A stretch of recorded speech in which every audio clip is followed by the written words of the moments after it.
Alright guys, welcome to the third episode of Drive Around Town. My name's Liam, and this is my 1980 Chrysler Newport. Now, I won't be able to provide you guys with a cold start today, because I already did some B-roll filming, but this thing does cold start down to minus 40, but this will be a hot start, so let's give it a go.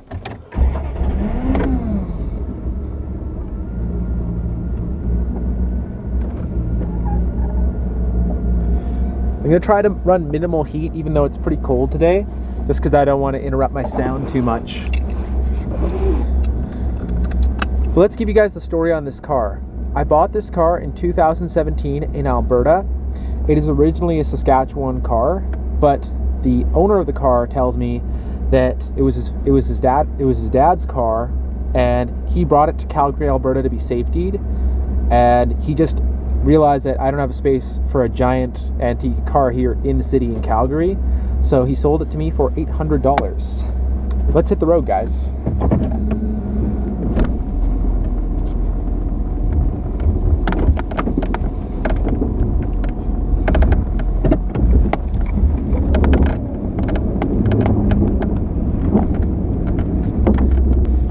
It's pretty deep snow in Saskatchewan right now, so you gotta drive a little bit into piles of snow to pass through them.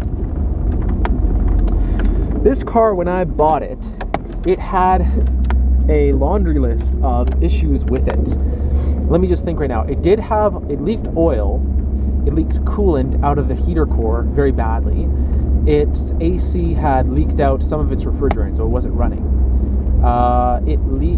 What else did it leak? It leaked brake fluid very badly out of its left driver's side caliper, such that whenever you press the brakes, you could probably get you could drive around, but by the end of the drive, you'd need to top up your brake fluid again. Not a safe recipe for a daily driver.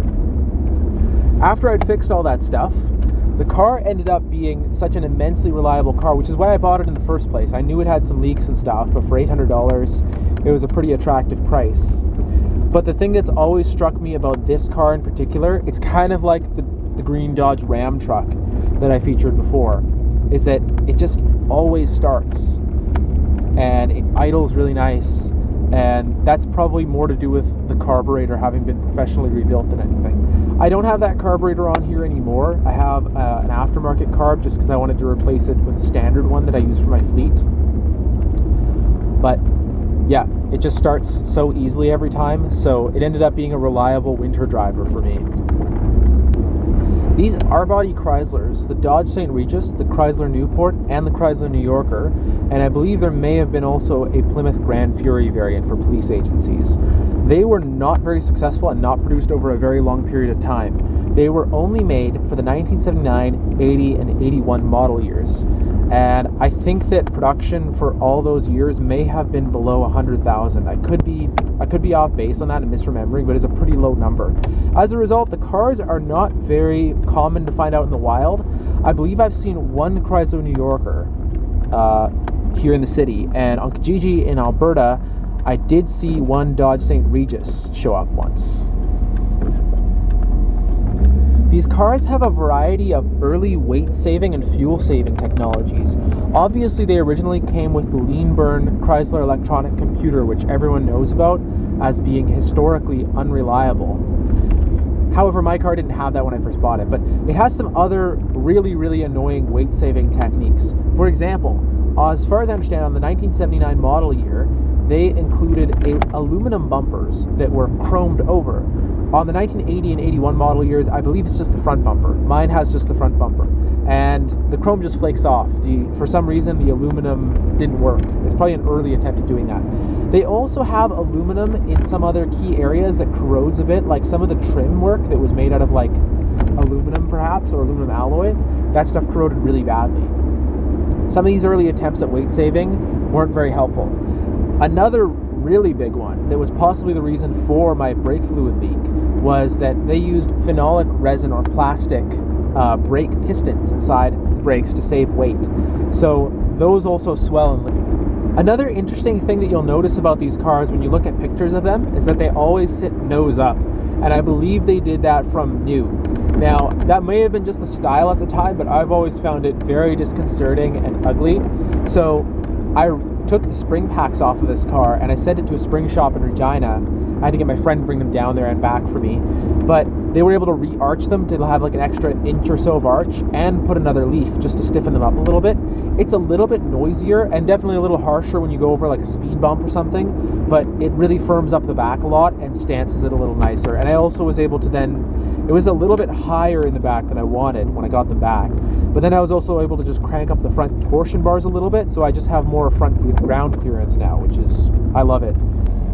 Another odd thing about this car is that having come from driving that green Dodge Ram pickup truck is that I'm used to rear-wheel drive vehicles having very poor traction on the back, but this car, for some reason, its weight balance is really, really good, I guess, because I've only a couple of times managed to get stuck in this car, and that includes driving around in winter, like every day, daily driving to work and stuff like that. That's pretty wild. And furthermore, this car does not have Sure Grip, which is the Chrysler version of PosiTrack. It is just an open diff. I've opened it up, and yeah, I didn't find any clutches in there. It's just a regular 8 1/4 axle. So I don't exactly know why it has such good traction, but that makes it an incredible winter driver with its disc brakes, good traction, decent fuel economy for what it is. Love it.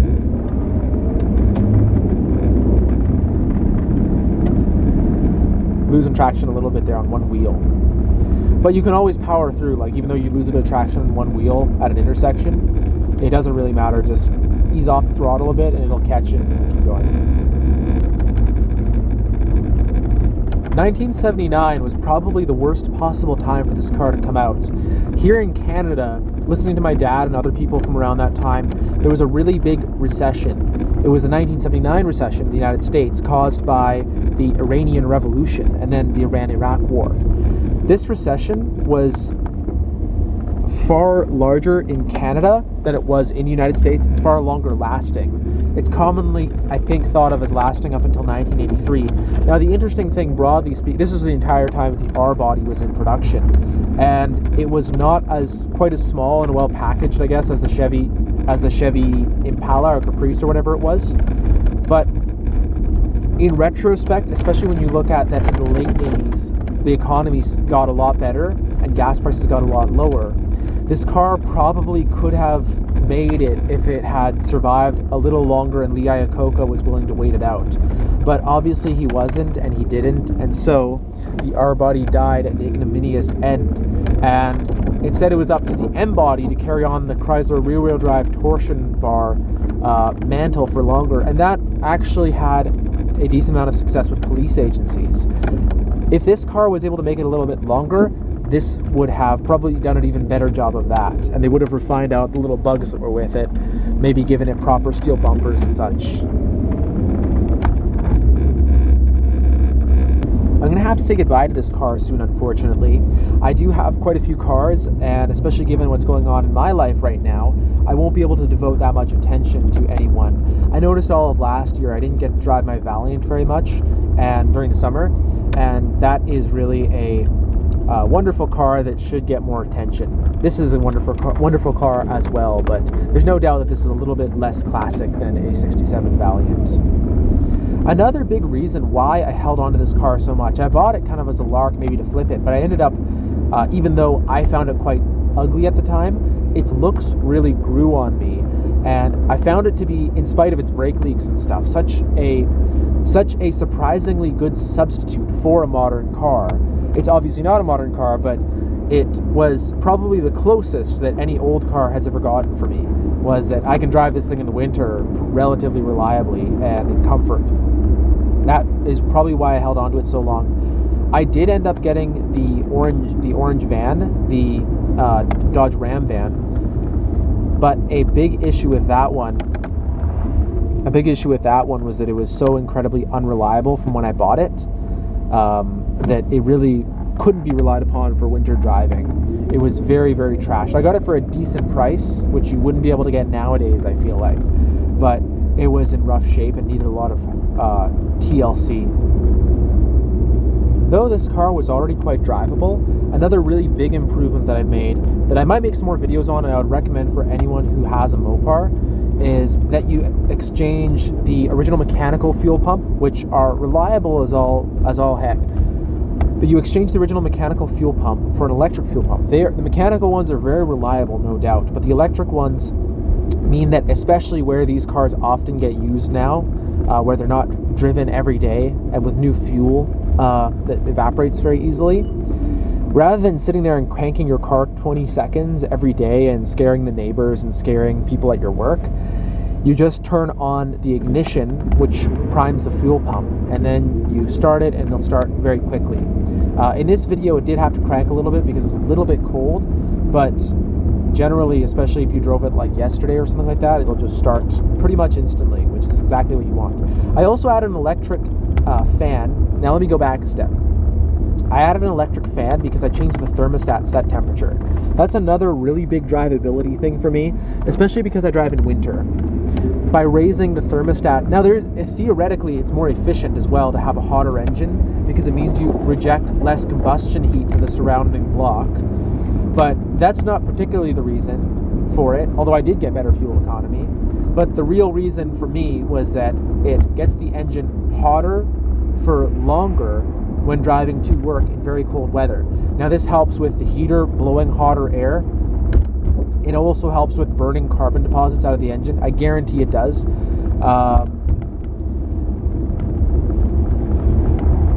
And it probably did improve the fuel economy as well. I was getting like regularly, I did a few things, so it's hard to tell exactly how many miles per gallon the thermostat change was worth, but I used to do like 300 kilometers on a tank, and the tank is like 65 liters or something like that.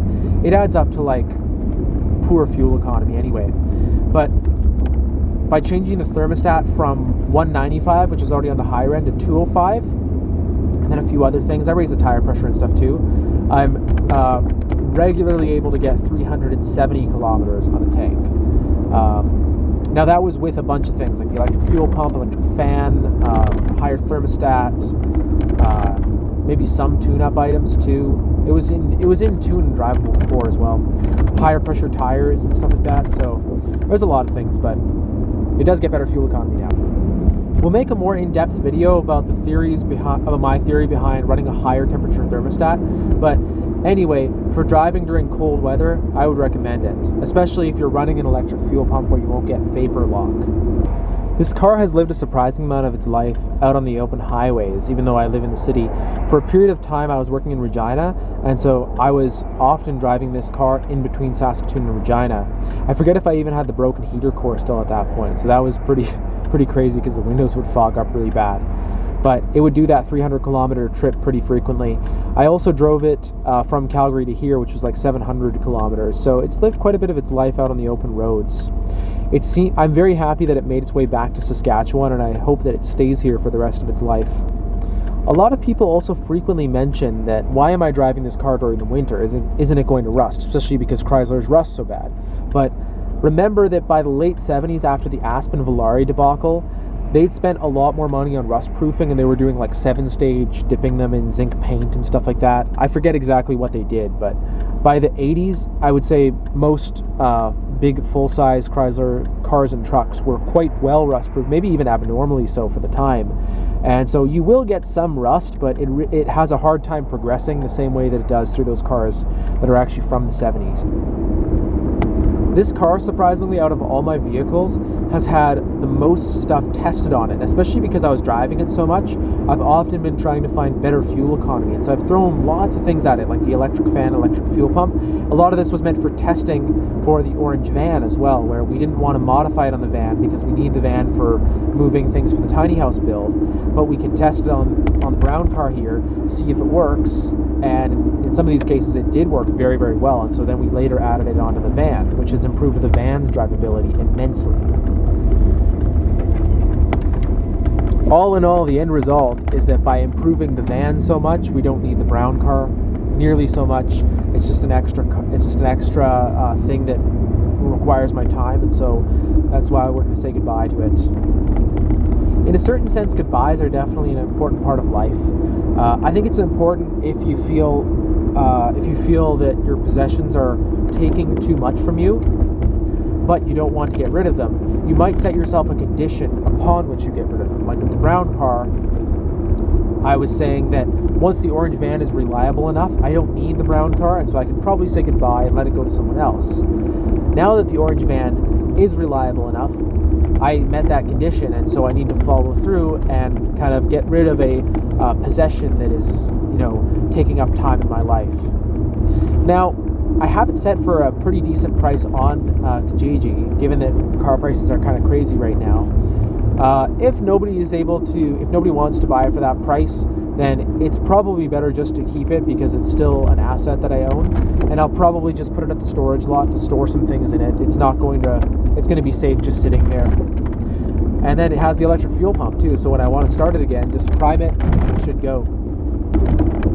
Interesting thing that I can't demonstrate is that this car, not so unusually, but it's not exceedingly common, has AC in it. Now, the AC blows really nice and cold when you start it up, but this car has a mechanical cooling fan, and so especially if you're sitting in traffic, you're just, idling there, the AC starts to get it's kind of cold, I guess, and then in really hot weather, it starts boiling coolant and stuff like that. But the electric cooling fan and other slight modifications, made it such that, and I also added a little bit more shrouding between the radiator and the evaporator, made it such that in idle, with the electric cooling fans running and the shrouding, you can get nice cold AC, much more like a modern car. Once again, this car was very, very modern and very drivable, but there was some kind of little things like that because, they didn't have this at the time, they didn't have that at the time. Once you add those in, it really makes a big difference and makes it a lot more drivable and a lot more streetable, dailyable, you might even say.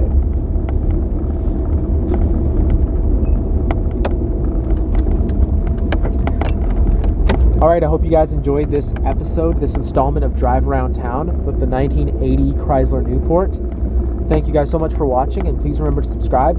Please remember to subscribe to our other channel, Kerry&Liam, where we're building our tiny house. All right, have a good day, guys. Bye.